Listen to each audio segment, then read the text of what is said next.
看我做的潮汕肉卷，以后想吃潮汕肉卷，不要到外面去买了，自己在家做真的很简单。看 QQ 弹弹的，自己在家做真材实料，真的比买的还要好吃。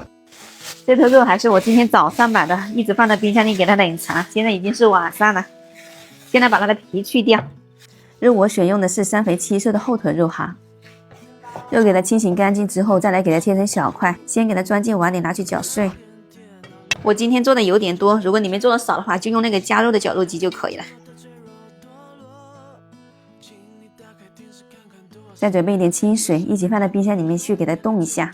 我这里做的有点多，应该要冻2个小时，如果做的少的话，1个小时就差不多了。我本来是想昨天晚上就做好了，后来在给它冻起来的时候没什么事，我又直播去了，然后下播的时候又把它放在冰箱去冷藏，今天早上起来又给它冻了1个小时。现在开始给它调味。没有火面去搅肉馅的话，就用手去搅也是一样的哈。调味我直接用的是这个火山石烤肠调味料，如果你们没有的话，我再给你们打一个调味料的比例放在屏幕上哈。和面模式给它和个20分钟，用手去给它搅拌的话，就顺着一个方向去给它搅拌，搅至3净，大约也是搅个20多分钟就差不多了。最后搅至像这样子非常细腻粘稠，怎么给它甩都不移掉的话就是可以了。再来用豆皮把这个肉馅给它卷起来。豆皮我用的是这种头层豆皮，都是裁剪好的，它的韧性也很好。起一张豆皮往中间给它放上肉馅，戴上手套给它整理一下，再来给它卷起来，封口处给它刷上一点蛋液，再给它收口，整理一下，抓紧实一点，多余的再用刀子给它划下来，像这样子就可以了。我这里一共是4斤的肉，做了8根，这里还有半根。现在开始给它炸，锅里给它多倒一点油，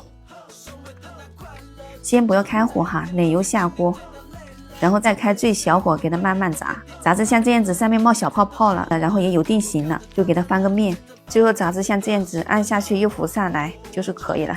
看这样子炸出来多漂亮，金黄金黄的。现在还是很烫的，先给它放凉再来切。现在已经放凉了，看是不是跟外面卖的一模一样，好香啊，这个味道都跟外面卖的那个味道一模一样。现在切一根，吃的时候给它切成薄片就行了。看里面的肉馅抠弹还不好吃，抠抠弹弹的，吃起来还有那种脆嫩的口感，很好吃。就这样子蘸着酱吃，炒着吃，或者是煮汤刷火锅都是很好吃的。鼻子可以多做一点，像我这样子给它真空打包，然后放在冰箱去冷冻保存，放个3个月是没问题的。